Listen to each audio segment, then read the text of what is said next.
তোমাদের সাথে। তো আজকে আমি তোমাদের সাথে একটা জিনিস শেয়ার করবো। তো আমি চলে এসেছি দিদির বাড়িতে গত পরশু।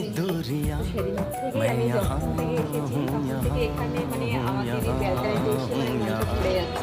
যেহেতু এখানে দিদি লাগিয়েছে অনেক রকমের ফুলের গাছ। তো চলো তোমাদের সাথে সব কিছু শেয়ার করি। এই দেখো এখানে কত ফুল হয়েছে দেখো।